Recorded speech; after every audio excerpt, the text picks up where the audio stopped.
If you are a welder and want to make $500 to $1,000 in the weekends, then this is for you.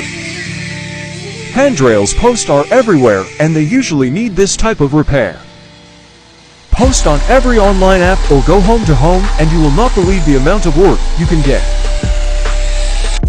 And the best part, you not need a lot of tools to do this service.